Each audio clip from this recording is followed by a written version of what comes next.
refraction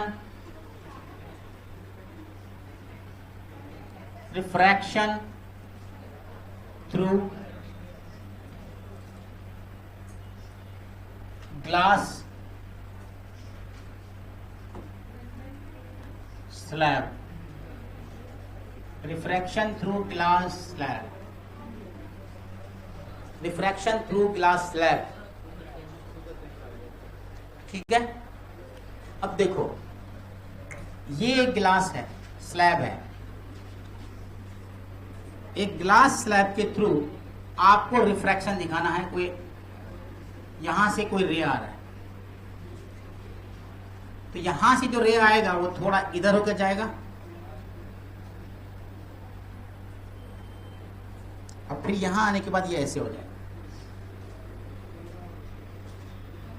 ठीक है, तो एंगल ऑफ आई, ये क्या है तुम्हारा आई, इसका रिफ्रैक्टिव इंडेक्स तुमने म्यू मान लिया, तो ये क्या होगा आर, ये भी आर। ये एंगल ऑफ इमर्जेंट बोलते हैं इसको, ई। ठीक है, यहां से घुसा और यहां से निकल गया, तो एंगल ऑफ इमर्जेंट बोलते हैं इसको। सही है ना, समझ आया? तो फर्स्ट रिफ्रैक्शन के लिए साइन आई अपॉन साइन आर लिखना है। अगर फॉर फर्स्ट रिफ्रैक्शन, समझ रहे हो कि नहीं? फॉर फर्स्ट रिफ्रैक्शन,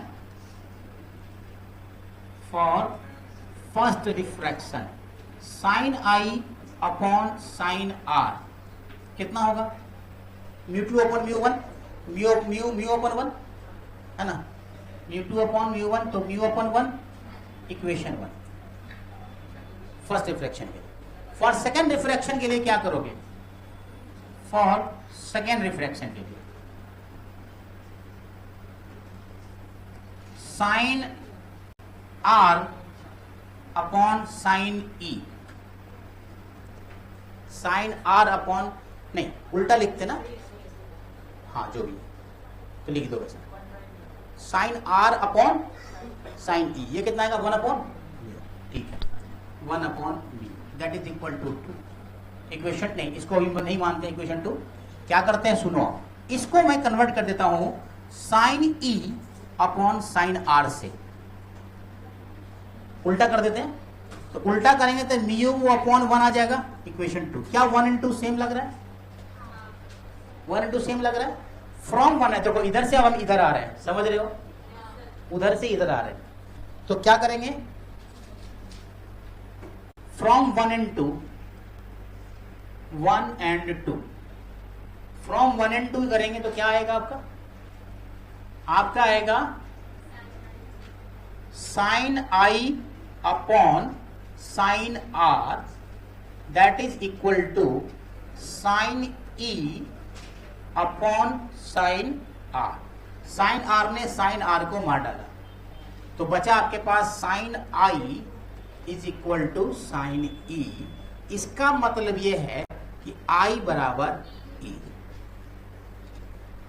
आई बराबर ई। अरे समझा क्या हो रहा है? एक्चुअली हो क्या रहा है कि this line is, this ray is parallel to this ray, है ना। In angle emergent ray, incident ray is parallel to emergent ray when medium is same from both side. ऐसा नहीं मीडियम अलग हो जाएगा तो फिर अलग हो जाएगा, क्योंकि मीडियम दोनों तरफ एक ही है ना, तो मीडियम एक ही होने की वजह से दोनों क्या हुआ? पैरेलल लाइन बन जाएगी। तो यहां पे तुम लिख सकते हो कि द इंसिडेंट रे, इमर्जेंट रे लिखो, इमर्जेंट रे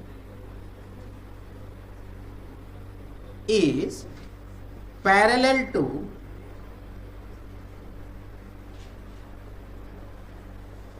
इंसिडेंट रे।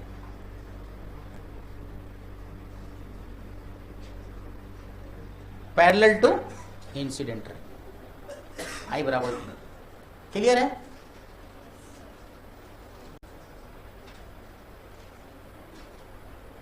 समझ गए?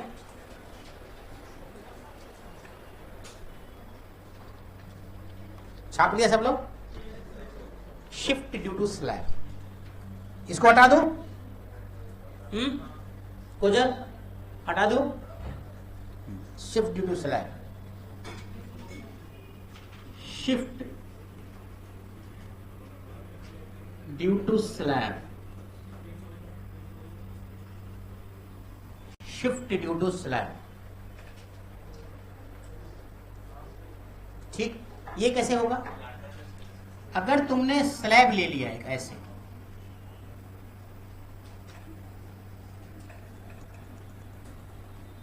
और यहां पे तुमने एक ऑब्जेक्ट रख दिया हो, तुमने क्या रखा? ऑब्जेक्ट हो।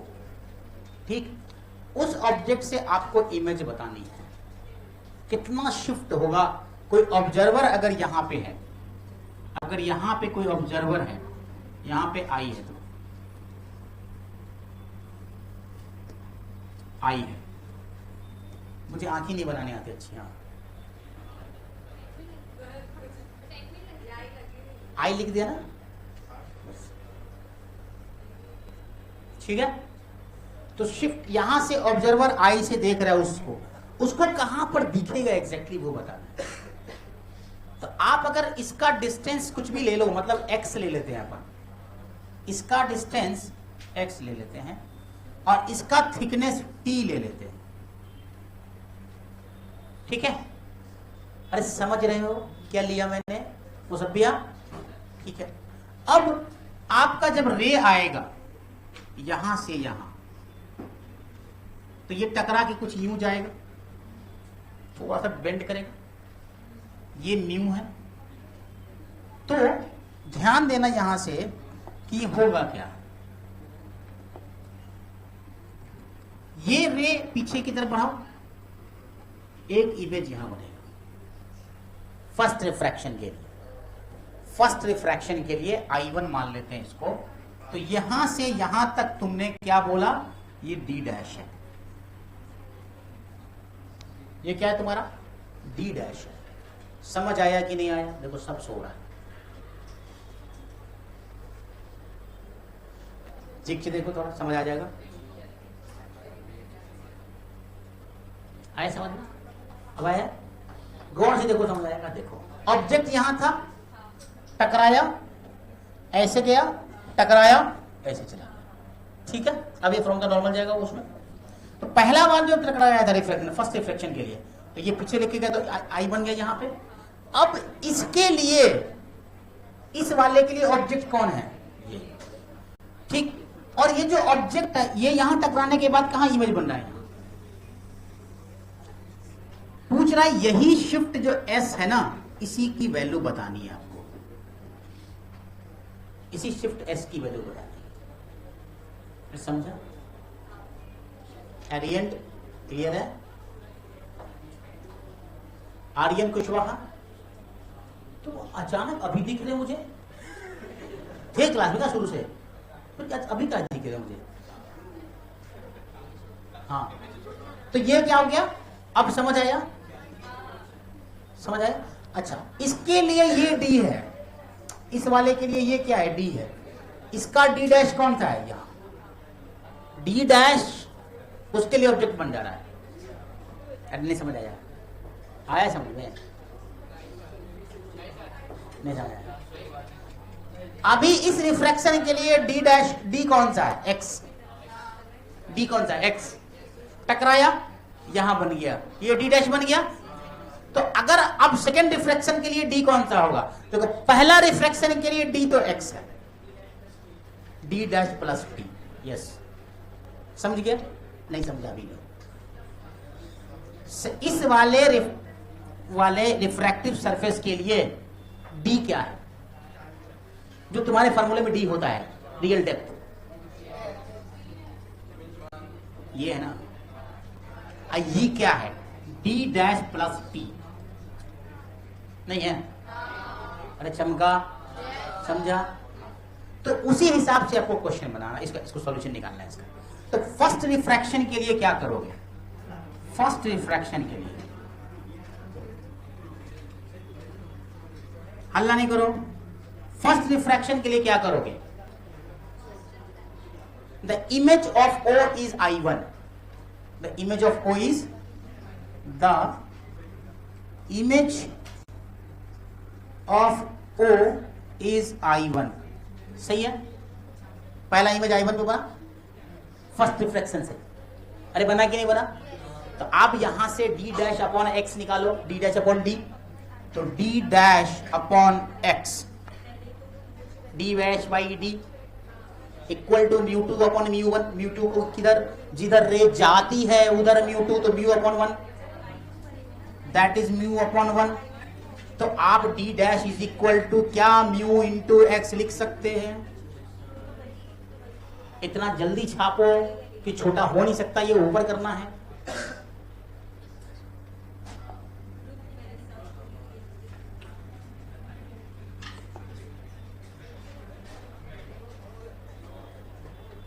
जल्दी, अरे क्यों बंद हो गया यार?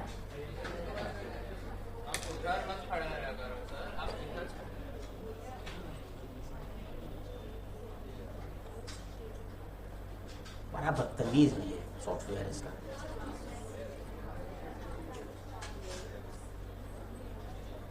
समझ आया कि नहीं?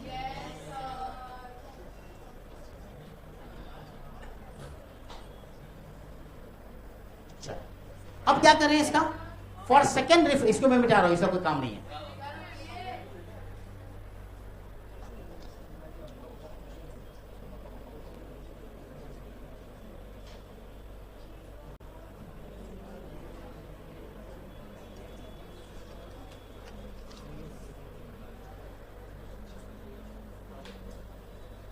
हो गया?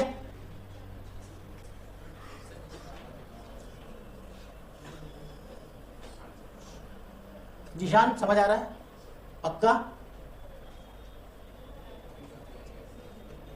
चलो अब क्या करेंगे, for second refraction, for second refraction,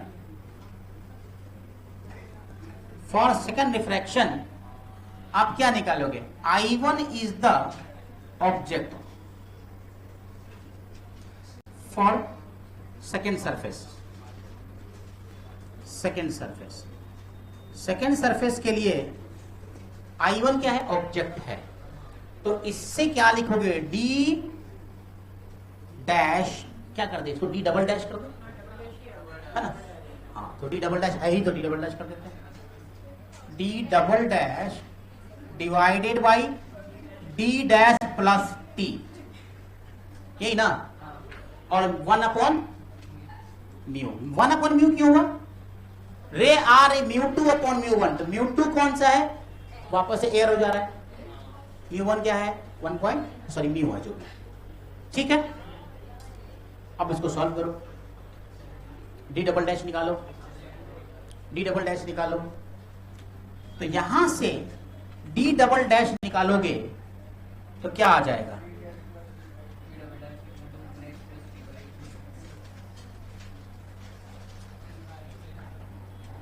D double dash बराबर डी डैश प्लस टी ना, plus T divided by mu. अच्छा, डी डबल डैश क्या माना है तुमने, डी डैश क्या माना है तुमने, म्यू एक्स, तो mu x plus T divided by mu. यहां से म्यू म्यू कटेगा तो आपको x plus T by mu, ये आ रहा है, x plus T by mu. अब आपको शिफ्ट निकालना है। अब यहां से जो शिफ्ट निकालोगे तो कितना आ जाएगा, शिफ्ट एस, यहां से shift S is equal to, किससे किससे माइनस करना है, t प्लस एक्स में से d डबल डैश माइनस करते हैं, है ना?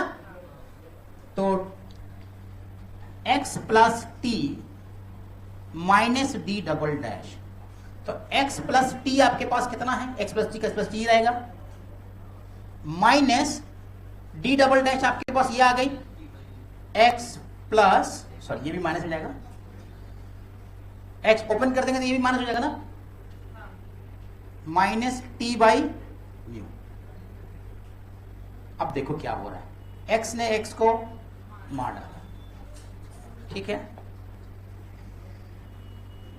डायग्राम तो बना लियो तुम लोग, तो यहां से शिफ्ट एस बराबर आप देख रहे हो क्या हो रहा है, T minus T by mu, और यही शिफ्ट की वैल्यू है। और इसी को लिखा जाता है shift S equal to T common लेके 1 minus 1 by mu. This is T क्या है, thickness of glass slab. T क्या है यहां पे, थिकनेस ऑफ ग्लास स्लैब।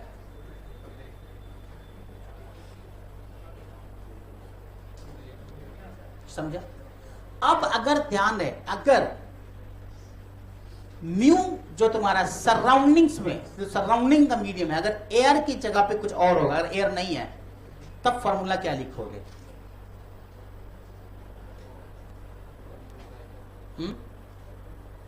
ऊपर में भी म्यू आ जाएगा, म्यू सराउंडिंग्स बाय म्यू। ये म्यू किसका है, स्लैब का। ये 1 क्यों आ रहा है यहां पे, सराउंडिंग्स का, क्योंकि सराउंडिंग एयर का 1 है।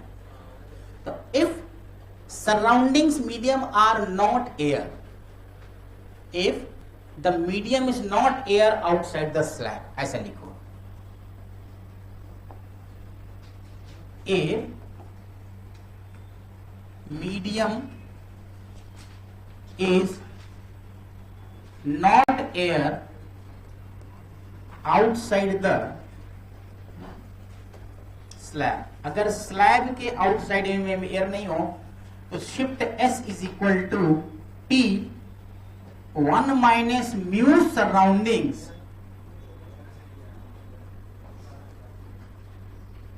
Divided by mu slab.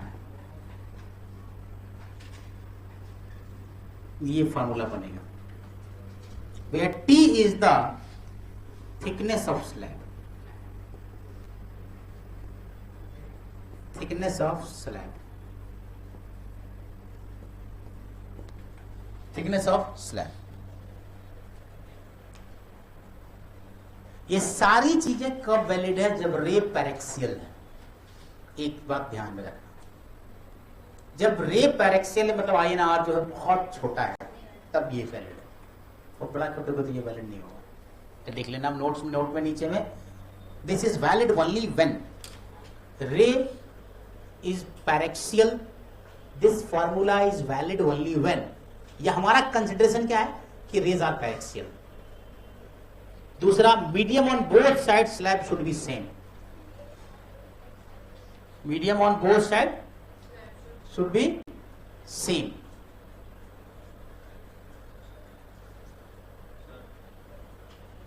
और क्या चीज लिखोगे, shift comes out from the object, object shift कर रहा है, ठीक है।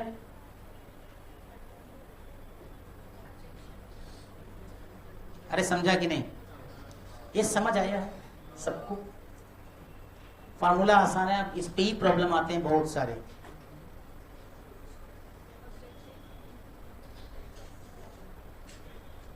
समझ गया?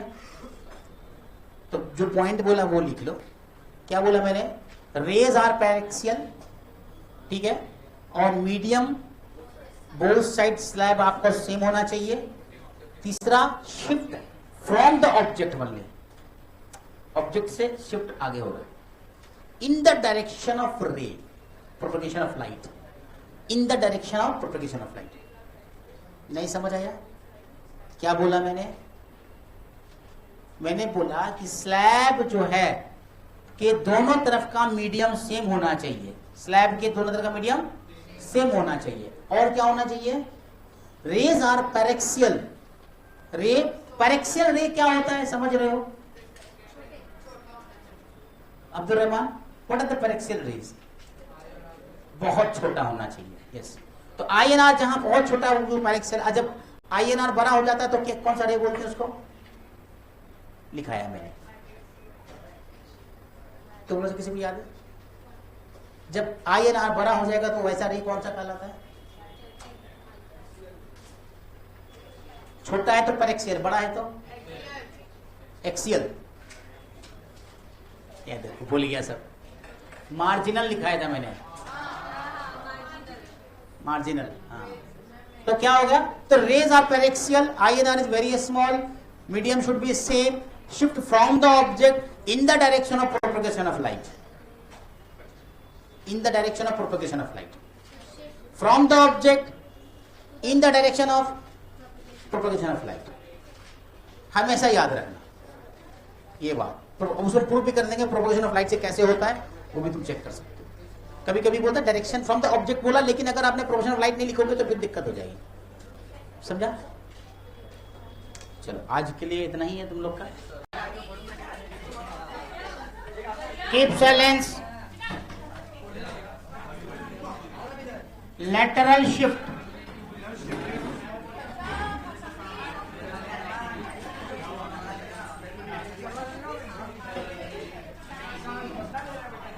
पहले ये बता देते हैं, उसके बाद फिर जो इस पर न्यूमेरिकल करेंगे शिफ्टिंग पे। लेटरल शिफ्ट में क्या होगा,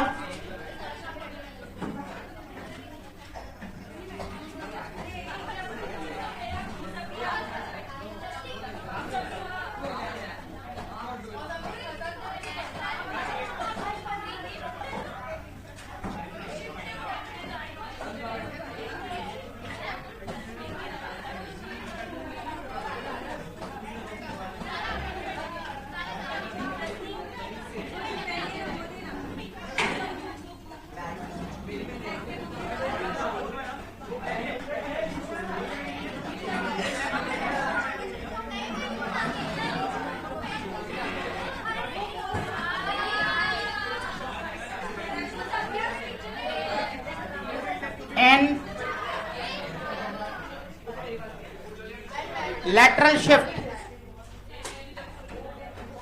इस पॉइंट को O मान लिया, इसको N डैश, इसको B।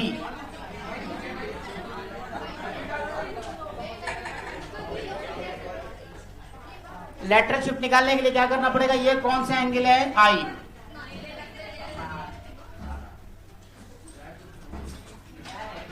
ये एंगल आपका I है, ये एंगल आपका R है, और ये कितना होगा, I minus R,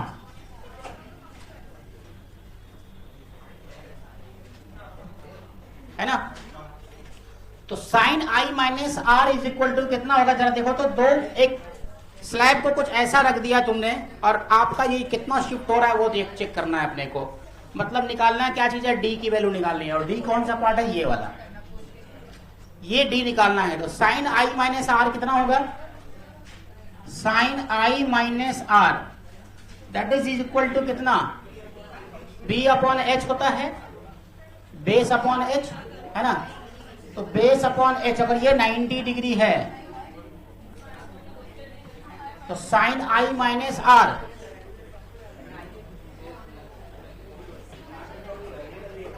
D upon OB, D upon OB, D upon OB। तो D is equal to OB sine I minus R। समझा? तो cos R की वैल्यू कितनी होगी बताओ तो, cos R की वैल्यू, इसको अपन क्या मान लेते हैं, T मान लेते हैं, थिकनेस। तो आपको cos R लिखना है, cos R B upon H होता है, तो B अपॉन H अगर होगा तो आपको ON डैश, है ना, अपॉन OB,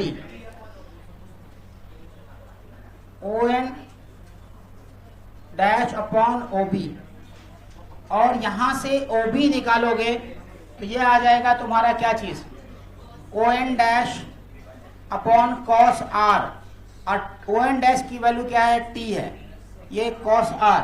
तो यहां से फ्रॉम इक्वेशन 1 से आप फ्रॉम 1 से अगर आप D लिखोगे तो आपको आ जाएगा T upon cos R into sine I minus R, this is your D। यहां से ये आपका हो गया लेटरल शिफ्ट, इसी को कहते हैं फॉर्मेशन। दो बातें इसमें समझानी होती है सिर्फ, और कुछ नहीं। इमेज फॉर्मेशन में आपको ये इसलिए बताया गया है ताकि आपको क्लियर कट समझ आ जाए कि अगर यहां पे ओ है ऑब्जेक्ट, तो ये यहां से यहां जाएगा, फिर यहां से यहां जाएगा, फिर यहां से यहां जाएगा और यहां पहुंच जाएगा object. This is called shift. एक तरीका तो ये है इमेज फॉर्मेशन का, यही ना। क्या यही रे इधर भी आ सकती है, फिर ये रे इधर भी जा सकती है, और फिर रे कहां जाएगी? फिर इस साइड चली जाएगी ना? नहीं, थोड़ा सा गड़बड़ा गया।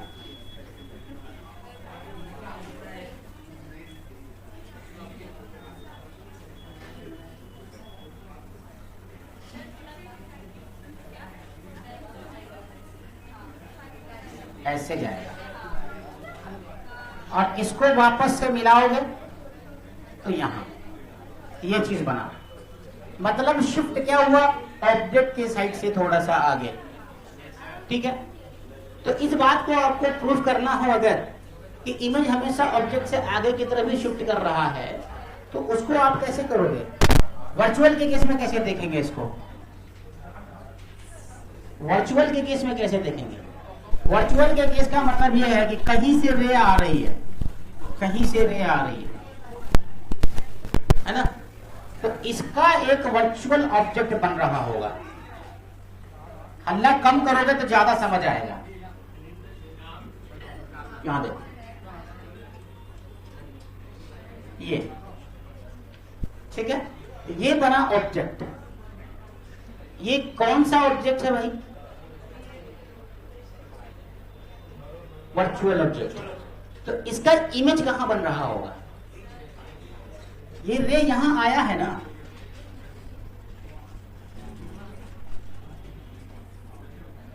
क्या थोड़ा थोड़ा गड़बड़ हो जाता है? नहीं, सीधा जाएगा। अब ये रे थोड़ी सी कहां जाएगी? ये रे कहां जाएगी? उधर ना, थोड़ा सा यहां, और फिर कहां जाएगा? ये थोड़ा सा आगे हो जाएगा, थोड़ा सा इस तरीके से आपका रे निकलेगा। तो ये रे निकल कर कहां टकराएगा भाई? सेम केस यहां भी होने जा रहा है।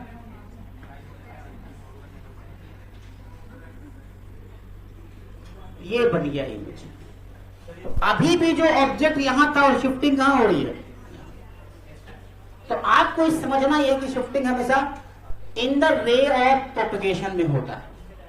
इन द डायरेक्शन ऑफ रे का जो इंसिडेंट डायरेक्शन है उसी में शिफ्ट का प्रोपगेशन होता है। समझा? बाकी तो कुछ समझ आया नहीं तो कोई बात ही नहीं है ना। This is virtual image. Virtual image is the real image. क्या बोला तुमने?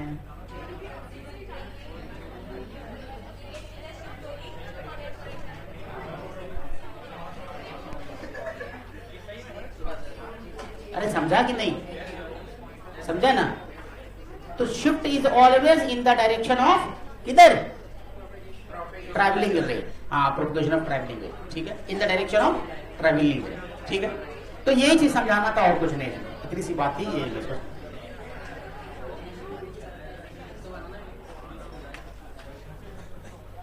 समझा क्या? ठीक है। मान लो कि तुम्हारे पास अगर बहुत सारे स्लैब हैं,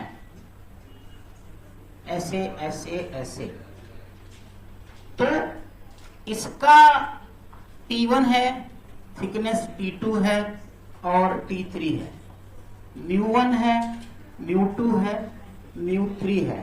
ऑब्जर्वर यहां पे है, ऑब्जेक्ट यहां पे है। तो शिफ्टिंग का जो एस टोटल होगा, एस टोटल रट जाना इसको, S1 plus S2 plus S3 simply, और कुछ नहीं। सारे शिफ्ट को निकालिए और जोड़ दीजिए और कुछ मत कीजिए, ठीक है। तो अब देखो, अगर मैं आपको बोल दूं कि ये जो है तुम्हारा 2 है, 1.5 है और 2 है, ऐसा कुछ, ऐसा कोई एग्जांपल ले लें अगर, तो है ना, उधर क्या है, हा? कोई फर्क पड़ेगा अगर मैं इस तीनों को एक साथ जोड़ दूं? अभी तीनों अलग अलग था, अभी तीनों को चिपका दिया है, तो क्या शिफ्टिंग पे कोई फर्क पड़ने वाला है? कोई फर्क नहीं पड़ने वाला है। S बराबर again S1 plus S2 plus S3 लिखना, कंपोजिट हो, क्योंकि देखो shifting does not depends on, shifting का फार्मूला आपने क्या लिखा, S बराबर T into 1 minus 1 by mu, यही ना। इसमें कहीं पर भी x की वैल्यू पर डिपेंड कर रहा है क्या? अगर ऑब्जर्वर यहां पे है x पे, तो कोई फर्क पड़ रहा है उससे? कोई फर्क नहीं पड़ रहा। उसको एग्जाम्पल से भी आप समझ सकते हो कि अगर मैंने एग्जाम्पल के तौर पर, अगर मैंने इसका 1.5, इसका 2 और इसका 1.5 ले लिया, थिकनेस 10, 20 और 30 ले लिया, तो शिफ्टिंग कितनी आएगी वो चेक कर लो।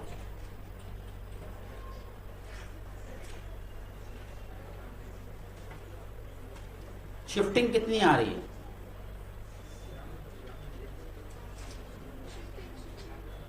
आप अलग से एग्जाम्पल बना के लिख सकते हो उसको कि शिफ्टिंग में बीच के गैप से और एक्स की दूरी से कोई फर्क नहीं पड़ने वाला है। ऑब्जर्वर कहां रखा हुआ है उससे वो इंडिपेंडेंट है, ठीक है। उसकी वैल्यू एस बराबर 1 माइनस टी 1 बाई म्यू होता है, T into 1 minus 1 by mu होता है।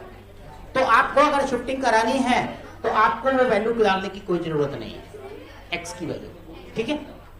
यही समझना था पहला। तो आप एबव 2 एग्जाम्पल से आप इसका भी वैल्यू वही आएगा जो अभी आया है,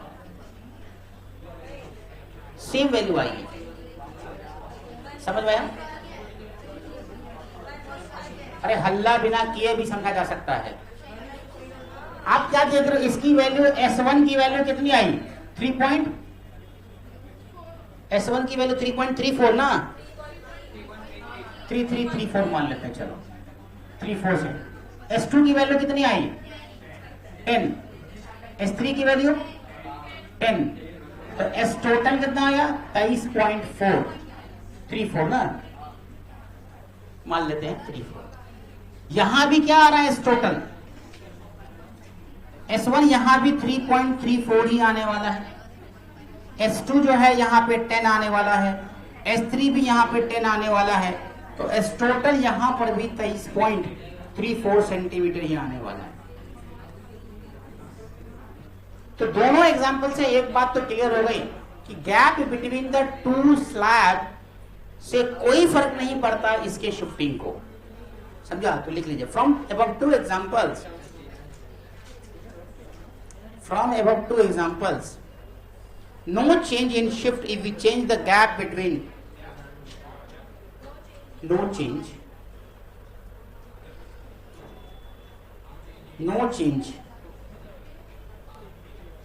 in shift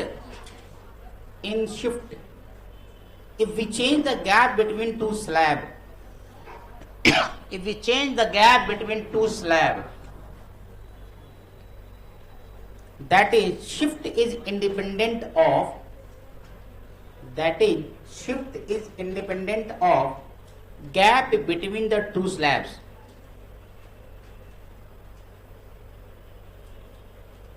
Also shift is independent of distance of object,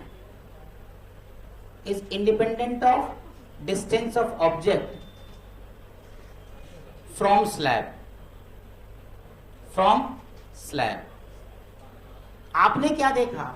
जो पहला वाला आंसर है, पहले वाले आंसर में इस गैप को थोड़ा कम कर दूं तो शिफ्टिंग पे कोई फर्क पड़ रहा है क्या? नहीं। यहां भी गैप कम कर दूं तो कोई फर्क पड़ेगा क्या? नहीं पड़ेगा। धीरे धीरे एकदम से कम कर दूं तो भी कोई फर्क नहीं पड़ रहा है, तो चिपका दूं तो क्या फर्क पड़ेगा? कोई फर्क नहीं पड़ेगा। तो स्लैब को कंपोजिट रखो या कॉम्बिनेशन गैप के साथ रखो, शिफ्टिंग पर कोई फर्क नहीं पड़ने वाला है। मतलब independent of gap between the slab and the distance of the object from the slab. ठीक है, ये दो बातें थी जो आपको समझनी थी।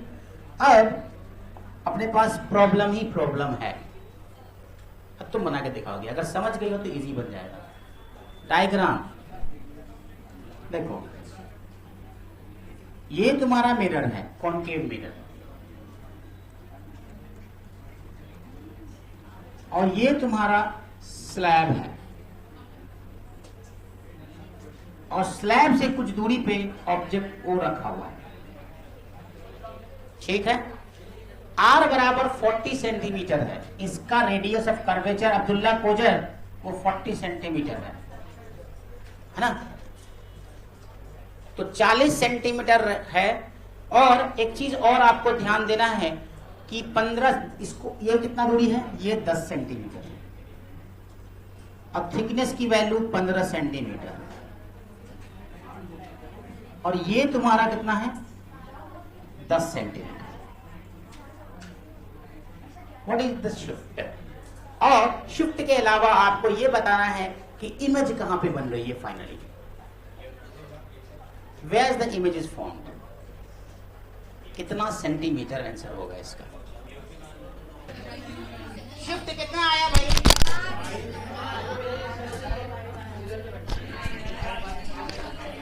शिफ्ट आया -5। एस बराबर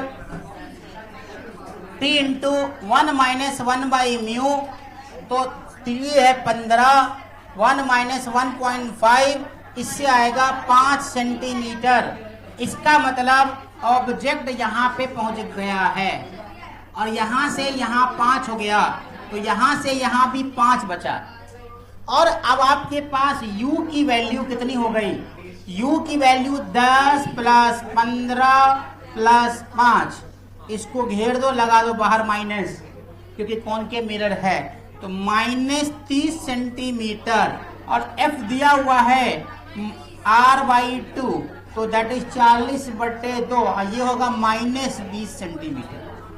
ठीक है, अब आपके पास v निकालना है, uf, तो u -30 इंटू -20 और डिवाइडेड बाई -30 इंटू -20, तो ये आ गया 600 डिवाइडेड बाई 10, -10 प्लस इसने काटा तो -60 सेंटीमीटर। ये बना, क्या यही इमेज है?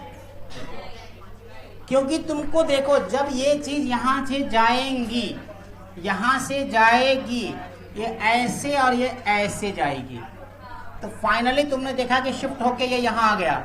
लेकिन क्या ये वापस रिटर्न होके आंखों में पड़ेगी? अरे आंखों में पड़ने के लिए एक बार रिटर्न होना पड़ेगा ना उसको। यहां से रिटर्न होगा तो एक बार और शिफ्ट होगा, तो 60 माइनस 5। अरे नहीं समझे तो तुमको तो हर चीज समझ में नहीं आता, हम क्या बोले। तुम ऐसे तुम करेगी तो फिर सुन, एकदम एक बार शिफ्ट किया तो -60 आया। अब जो रे है यहां टकराने के बाद क्या इमेज कहीं इधर बनाएगी? तो -60 तो इधर कहीं होने जा रहा है, तो रिटर्निंग में क्या स्लैब से रे नहीं गुजरेगा? तो -5 उधर और नहीं भाग जाएगा क्या? समझा? तो -60 पर समझा। इसीलिए बी फाइनल जो होगा -60 -5, दैट इज -65 सेंटीमीटर।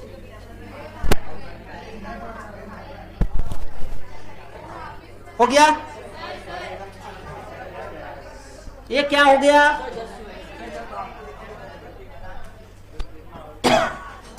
बन गया? ये सवाल बन गया क्या? कितना आया शिफ्ट? कितना आया? 1 सेंटीमीटर।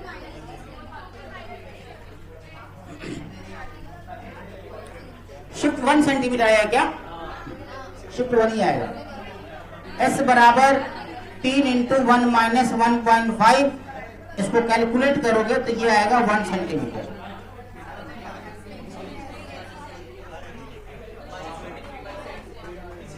कॉन्केव मिरर है तो V की वैल्यू कितनी आएगी? V की वैल्यू U कितना है? जब 1 से शिफ्ट हो गया तो ऑब्जेक्ट यहां पहुंच गया ना, तो इसका मतलब यहां से लेके यहां तक 20 सेंटीमीटर हो गया। मतलब U की वैल्यू जोड़ने की जरूरत नहीं पड़ी, अपने आप आ गया।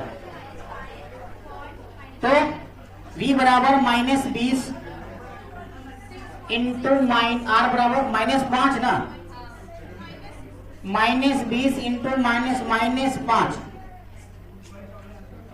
कितना आया ये? 6.67 -6.67 सेंटीमीटर। अरे समझा कि नहीं कशाम? तो VF कहां बनेगा? एक बार और शिफ्ट करेगा वापस 1 सेंटीमीटर, तो इसका मतलब -6.67 -1 दैट इज -7.67 आंसर सेंटीमीटर में। किताब में थोड़ा सा आंसर उल्टा पुल्टा दिया हुआ था, लेकिन यही आया। उसको 5-6 आया था, मेरे को 6 आया। ठीक है, नेक्स्ट प्रॉब्लम बनाएंगे ऑटो कॉलिमेशन पे, जहां पे ऑब्जेक्ट वहीं पे इमेज कैसे बनेगा। हाँ चलो नेक्स्ट हटा दूं। सवाल यह है, find the position of object, लिखो find the position of object, find the position of object so that image is at same point, so that image is at same point। मतलब अगर ये कॉन्केव मिरर है और यहां पे तुमने एक स्लैब रखा है, यहां से 5 सेंटीमीटर 1.5 एंड 15 सेंटीमीटर रख लो, अच्छा रहेगा। 1.5 एंड 15 सेंटीमीटर, और इसको आगे बढ़ाओ और यहां पे तुमने ऑब्जेक्ट रखा हुआ है। मान लेते हैं, मतलब मान लेते हैं कि इसकी दूरी x है, मान लेते हैं कि x दूरी है। तो what is the value of x? एक बात हो गई कि कहां पे रखें, कि क्या बोले, जहां पे ऑब्जेक्ट हो वहीं पे इमेज भी बनेगा, ये सवाल है। इस प्रॉपर्टी को 20 centimetre is a focal length, 20 centimetre is a focal length, और आपको बताना है कि x की वैल्यू क्या है, कि मतलब ऑब्जेक्ट कितनी दूरी पे रखा हुआ है, इसका सेंटर ऑफ कर्वेचर पर आपका क्या बनना चाहिए। जल्दी से शेड्यूल बना के बताइए, तो मुझे बताया था ना सेंटर ऑफ कर्वेचर। तो आप अगर मान लीजिए कि अगर ये रे ऐसे आई है और ये ऐसे चली गई, ये ऐसे निकल गई, इसका मतलब कि ये जो इमेज कहीं बन रहा है, यही इमेज है और यही ऑब्जेक्ट है। तो ऑब्जेक्ट शिफ्ट होकर यहां आ गया है, तो शिफ्टिंग निकाल दो। शिफ्ट इक्वल टू टी का वैल्यू 15 सेंटीमीटर, 15 इंटू -1 ये आ रहा है 5 सेंटीमीटर। इसका मतलब अब जो ये डिस्टेंस है वो x-5 है। क्या यही सेंटर ऑफ कर्वेचर होना चाहिए? किसका सेंटर ऑफ कर्वेचर? स्लैब का या मिरर का? इस स्लैब का सेंटर ऑफ कर्वेचर कहां है? बोलो। नहीं है, सर्कल का ही सेंटर ऑफ कर्वेचर होता है क्या? है? क्या ये स्ट्रेट लाइन, ये स्ट्रेट लाइन कर्व नहीं है? है है है है है है। क्या ये स्ट्रेट लाइन है? क्या उसका सेंटर नहीं है?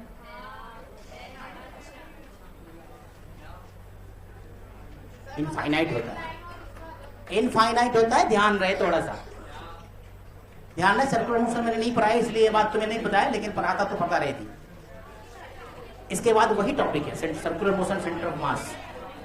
हाँ ठीक है, चलो। तो अब क्या ध्यान क्या रखना है कि अगर ये मिरर है तो इस मिरर का इमेज वही बनेगा जहां ऑब्जेक्ट है, वो पॉइंट सेंटर ऑफ कर्वेचर होगा। तो सेंटर ऑफ कर्वेचर कितना सेंटीमीटर पर है? एफ आर बराबर 2f, कितना हो गया? 20 गुने 2, दैट इज 40 सेंटीमीटर। तो 40 सेंटीमीटर पर सेंटर ऑफ कर्वेचर है। इसका मतलब कि x minus 5 plus 15 plus 5 should be equal to 40। तो x इक्वल टू 25 सेंटीमीटर। अरे आया समझ में? अरे आया कि नहीं आया? Find where an object must be placed so that the image collides with object. अगर नहीं भी ये दिया रहता तो भी तुमको क्या समझना था? कहां पे? अगर इससे पहले वाला क्वेश्चन में पूछता कि मिरर से कितनी दूरी पे है और इमेज, तो क्या बताते? 40 सेंटीमीटर बताते कि नहीं बताते? 40 ही आर था, तो वहीं पे ऑब्जेक्ट, वहीं पर भी इमेज होना चाहिए शिफ्टिंग के बाद। हाँ, अगर मिरर से कितनी दूरी पर, अब ऑब्जेक्ट पूछ रहा है कि मिरर से कितनी दूरी पे है, तो शिफ्ट निकाल लो, जोड़ दो, खत्म आंसर। 11 सेंटीमीटर। नहीं समझ में आया? समझ आया क्या? उसने क्वेश्चन में ये 10 सेंटीमीटर दे दिया है, लेकिन अगर नहीं भी दिया रहता, आर की वैल्यू दी रहती या फोकल लेंथ दिया रहता, तो तुमको क्या समझना था कि वही 10 सेंटीमीटर पे ही होगा। अगर फोकल लेंथ की वैल्यू आर एफ 5 सेंटीमीटर दिया रहता तो आर बराबर आप निकाल लेते 10 सेंटीमीटर, है ना? तो इसका मतलब कि 10 सेंटीमीटर पे रखा रहेगा ऑब्जेक्ट।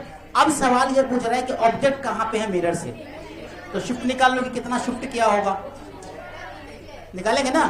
तो शिफ्ट जब आपको निकालोगे तो शिफ्ट इज इक्वल टू कितना है? 3 into 1 minus 1/5, that is 1 centimetre. तो वीएफ कितना हो जाएगा? 11। 10 प्लस 1 11 सेंटीमीटर। अब इसको माइनस में लिखो, प्लस में लिखो, वो बात की बात। फ्रॉम द मिरर आंसर पूछ रहा है। अरे समझा कि नहीं? एरियन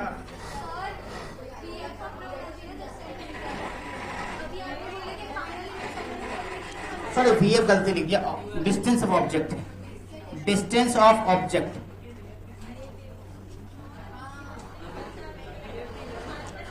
वीएफ तो 10 सेंटीमीटर होगा, इमेज शिफ्ट नहीं होगी ना, यहाँ पे वहीं पे बनेगा इमेज। क्वेश्चन ही वही तो समझना है कि जब ऑटो कॉलिमेशन का केस आ जाए तो सब कुछ होने के बाद भी वहीं पे बनेगा, डबल शिफ्टिंग के बाद ही वहीं बनना है उसको। जब ऑटो कॉलिमेशन का सिस्टम का मतलब आएगा तब आपको सीधा सीधी सेंटर ऑफ कर्वेचर पे इमेज बना देना है। वो फिर भूल जाना है कि एक बार गया तो कितना शिफ्ट हुआ, इधर आया तो कितना शिफ्ट हुआ, सब होने के बाद भी वहीं पे बनेगा वो, मतलब वही है उसका ऑटो कॉलिमेशन के केस में। समझा? Find out the distance between image and mirror, diagram सामने है। समझ में आया? पे शिफ्ट उल्टा हो रहा है ना, शिफ्टिंग की वैल्यू कितनी आई है? 5। Shift equal to 15 into 1 minus 1.5, ये आ गया 5 सेंटीमीटर। तो इसका मतलब यहां से जो ऑब्जेक्ट है वो यहां पे कहीं पे 15 सेंटीमीटर पे पहुंच गया। अब ऑब्जेक्ट कहां है भाई? यहां पे है। किसके लिए? मिरर के लिए। 10, 15, 25 और 15 कितना? 40। तो now u is equal to minus 40 centimetre और f is equal to 20 centimetre दिया हुआ। 40 बोला तो 40 लिख देते हैं अपन, तो 40 लिख देते हैं, 40 सेंटीमीटर। आदत है हमेशा 20 लेने की ना, इसीलिए। ठीक है, वो आइडियल आंसर आता है उससे। तो v बराबर आप क्या लिखाओगे? v equal to u f, u minus f. तो u तुम्हारे पास माइनस 40 है इंटू 40 है, divided by -40 40 focal convex lens का पॉजिटिव होता है। तो कितना आया ये 20 ना, +20 आएगा, +20 सेंटीमीटर। इसका मतलब यह है कि ये कहीं 20 यहां बन रहा है, यहां पे बन रहा है 20 सेंटीमीटर, है ना। अगर यहां पे बन रहा है तो जो रे टकराएगी तो दोबारा वापस जाएगी ऑब्जर्वर के पास जाकर के। ऑल रेज आर पैरेक्सियल, ये याद ध्यान रखना, मतलब आंखों में ही पड़ रहा है, एंगल बहुत छोटा छोटा है, तो दिखने में बड़ा बड़ा लग रहा है, इतनी बड़ी आंखें नहीं हो सकती किसी की, है ना। तो सब आंख पे ही जा रहा है, तो फिर क्या होगा, पैरेक्सियल रेज है, तो ये थोड़ा सा शिफ्ट करेगा इधर,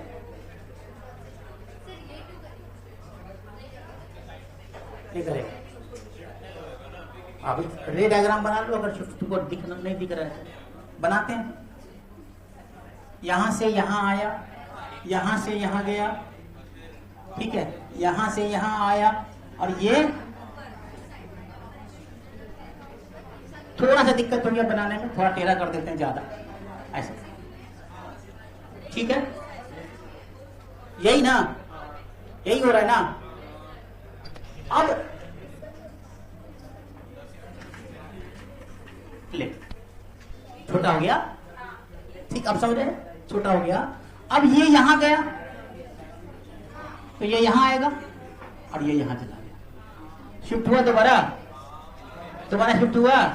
इसको खींचो, कहां बन रहा है, हाँ?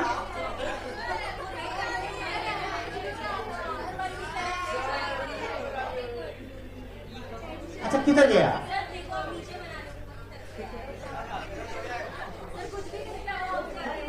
अरे समझा कि नहीं। ये डायग्राम जरा गौर से देखो, क्या बन रहा है, ऐसा गया, ऐसा गया, ऐसा गया, ऐसा गया, ऐसा गया। ये डायग्राम एक बार ऐसे गया तो यहां से एक बनेगा आपका जो बेन में फर्स्ट रिफ्लेक्शन पे ये बन रहा है ना, उसके बाद जो दोबारा में रिटर्निंग में जो सेकंड रिफ्लेक्शन हो रहा है, रिटर्निंग में जो सेकंड रिफ्लेक्शन हो रहा है, उसकी वजह से यहाँ पे बनेगा। तो कितना वापस से शिफ्ट हो रहा है ये चेक करना। थोड़ी तो आपने देख लिया कि भाई ये 20 पे बन रहा है और वापस में शिफ्ट हो रहा है 5। अब किधर होता है, इंसिडेंट रे की तरफ, तो इंसिडेंट रे की तरफ हुआ तो 5 सेंटीमीटर और, मतलब 20 में से 5 घट गया तो 15 सेंटीमीटर। यही क्वेश्चन था, समझा। मतलब कि आपके पास VF जो है कहां से, मिरर से 15 सेंटीमीटर पे बन रहा है, समझा। तो यहां से लेकर के मिरर पे, ये तुम्हारा कॉन्वेक्स मिरर है, तो यहां से यहां तक की दूरी 15 सेंटीमीटर आ रही है, समझे, क्लियर है। अब लिखो, व्हेन ऑब्जेक्ट, नहीं, ऑब्जर्वर का भी और ऑब्जेक्ट का भी। ऑब्जर्वर यहां बैठा हुआ था, ऑब्जेक्ट वहां था, मान लेते हैं। अब क्या करेंगे कि ऑब्जर्वर को इधर बैठाएंगे, बट स्लैब के दोनों तरफ का मीडियम बदल देंगे, मतलब सारी मीडियम अलग अलग। अरे चमका, तब क्या होने वाला है, नीट वाले बच्चे ध्यान ना भी दोगे तो चलेगा, जेईई सवाल आते हैं इस पे।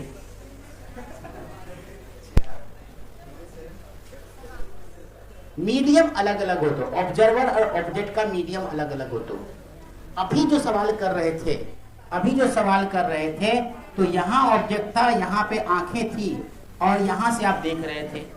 जब देख रहे थे तो इसका मीडियम और इसका मीडियम सेम था, बट क्या मैं अगर अलग अलग कर दूं, ये मीडियम, ये मीडियम, ये मीडियम, तो सबका मीडियम अलग अलग कर दो, ऑब्जेक्ट का मीडियम अलग, स्लैब का मीडियम अलग, ऑब्जर्वर का मीडियम अलग, तो क्या होगा, ये देखना है अपने को, समझा क्या। तो हेडिंग बना लो, when object and observer in different medium, when object and observer in different medium. अगर मीडियम अलग अलग है तो क्या होने वाला है,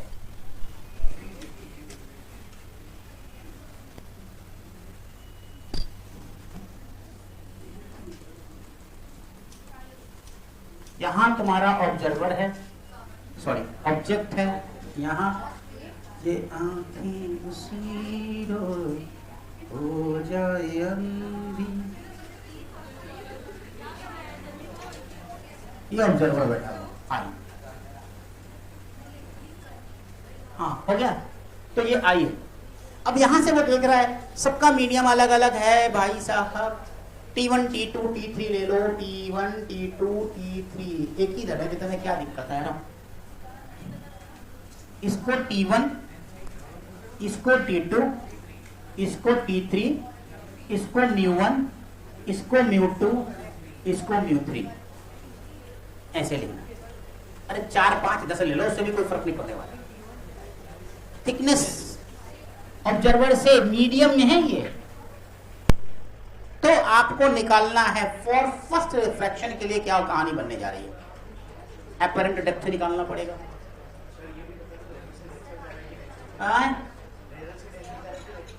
अभी तो कुछ पता नहीं है ना अपने को, वो दिया ही नहीं है उसमें। हाँ अरे शीट है, तेल, पानी, पेट्रोल, किरासन, फलाना, सिक्का, और यहां पर आंखें उसी रोज हो जाए अंधी। समझ में आया? वही कुछ है और कुछ नहीं है।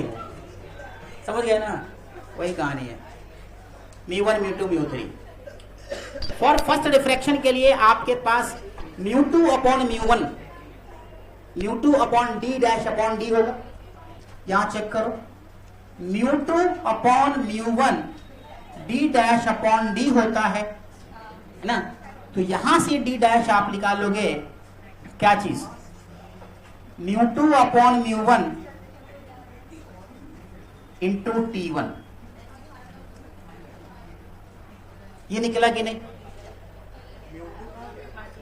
μ2 अपॉन μ1 सॉरी उल्टा लिखा है, लिखते यार कभी कभी भावनाओं को भी समझा कर,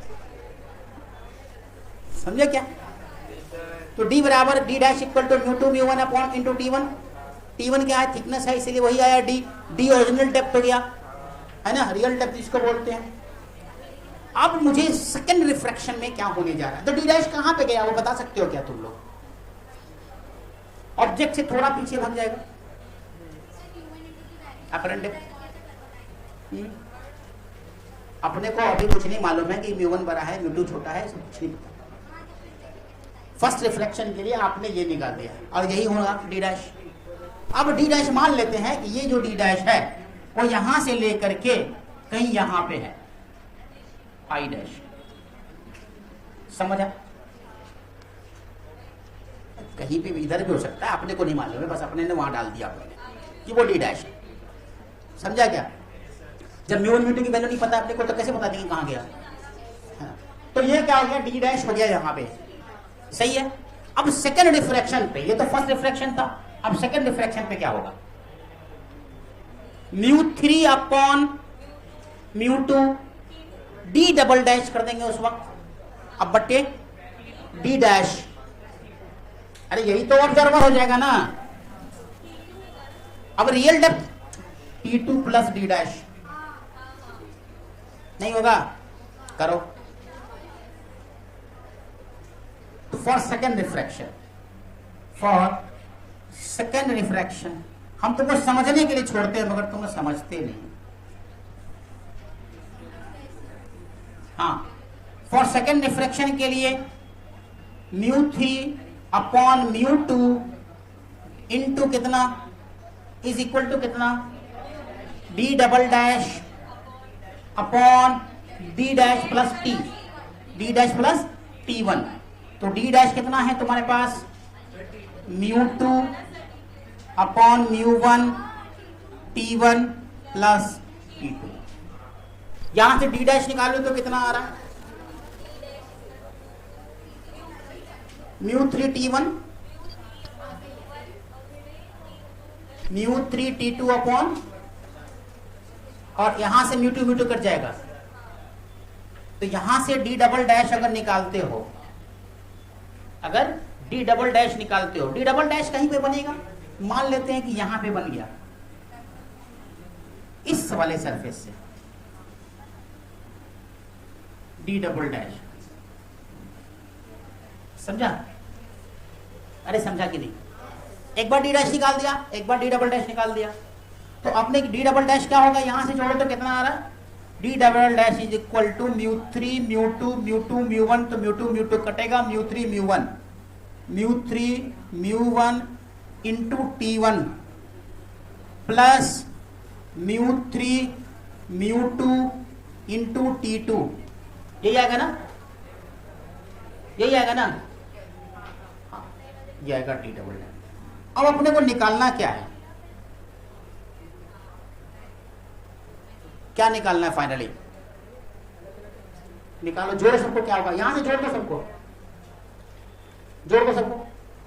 मतलब निकालना यह है कि जो फाइनल तुम्हारा वो बन रहा है ना आई फाइनल, उससे ऑब्जर्वर की दूरी कितनी है, ये क्वेश्चन पूछता है निकालने के लिए। शिफ्ट नहीं, यहां से जो तुम्हारा IF बन रहा है, ये जो IF बन रहा है, इससे ऑब्जर्वर की दूरी x मान लेते हैं अपन, x मान लेते हैं, वही निकालनी है अपन। तो ऑब्जर्वर की दूरी डी डबल डैश प्लस कितना आ जाएगा, D double dash plus T3 है ना, तो x बराबर, ओ यही तो गलती है तुम लोगों का, हाँ ऊपर कर देते हैं नहीं तो फिर कंफ्यूज कर जाओगे, इस सारी इधर उधर लिख देते हैं, अरे यार हाँ, तो x इक्वल टू क्या करना अपने को, D double dash plus T3, तो डी डबल डैश T3, तो डी डबल डैश की वैल्यू आपको पता है कि mu 3 mu 1 into T1 plus mu 3 mu 2 into T2 plus T3 plus T3। अच्छा यहां पे म्यू 3 बाई म्यू 3 कर दे तो कोई दिक्कत है क्या, नहीं ना, कोई दिक्कत नहीं है। चल इसमें देख तो म्यू 3 कॉमन, म्यू 3 कॉमन, बाकी कितना बचा, mu 3 T1 by mu 1 plus T2 by mu 2 plus T3 by mu 3। देखो तो कितना अच्छा आंसर आ गया, अरे आया कि नहीं, यही फॉर्मूला बनेगा, distance of final image from the observer, it is the distance of final image from the observer. अरे समझा, नहीं समझ में आया, कैलकुलेशन समझ आया सबको, नहीं भी आया तो भी बोलेगा हाँ सर आया, सर आया। This is distance of final image, हाँ टाइम हो गया तो हो गया, फ्रॉम ऑब्जर्वर, फ्रॉम ऑब्जर्वर हो गया। तो जनरली इसको कैसे लिखते हैं, म्यू 3 किसका मीडियम का रिफ्रैक्टिव इंडेक्स है, ऑब्जर्वर, समझा क्या। तो जब जनरल फार्मूला लिखोगे, चाहे वो 100 मीडियम भी बीच में क्यों नहीं हो जाए, 1000 मीडियम भी क्यों नहीं हो जाए, तो पहला जो म्यू 3 लिखोगे वो क्या लिखोगे, ऑब्जर्वर का, समझा क्या, मतलब म्यू नॉट म्यू ऐसा करके क्वेश्चन में बनाया जा सकता है ना। अगर तुम इसको इन जनरल लिखना चाहो, इन जनरल,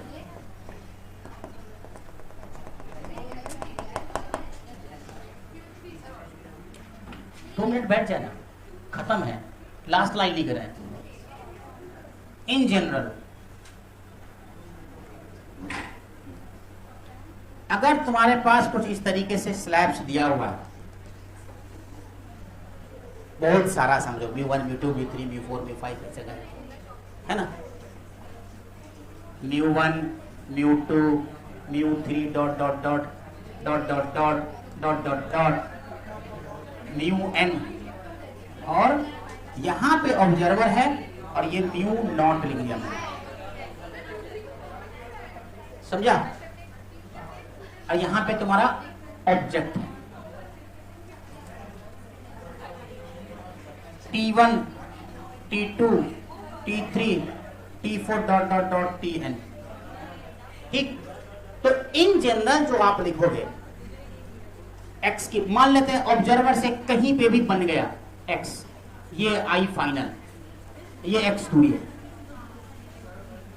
अरे समझा, कहीं पे भी बन गया, आप लोगों को नहीं पता कहां बन रहा है, कहीं भी बन गया शिफ्टिंग। तो अब जो x लिखोगे वो क्या लिखोगे, म्यू नॉट। क्यों लिखा म्यू नॉट, क्योंकि आप देखो T3 किसका था, म्यू थ्री किसका था, ऑब्जर्वर का था, जो ऑब्जर्वर था। म्यू थ्री की जगह म्यू नॉट लिख दिया into T1 by mu one, T1 by mu one, T2 by mu to, T3 by mu three, T0 by Tn plus T2 by mu to. ऐसे किया ना। अरे एक मिनट क्या गलती लिख रहा हूं, x is equal to mu not बाहर T1 by mu one plus T2 by mu two plus T3 by mu three plus dot dot dot dot dot Tn। तो बंद हो गया था क्या? अच्छा, तो क्या करेंगे, अटेंडेंस बस 1 मिनट हो ही गया। T not by n mu not plus T not by,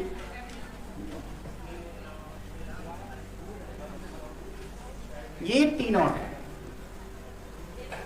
चलो हो गया, फिर भी तो बंदी है यार।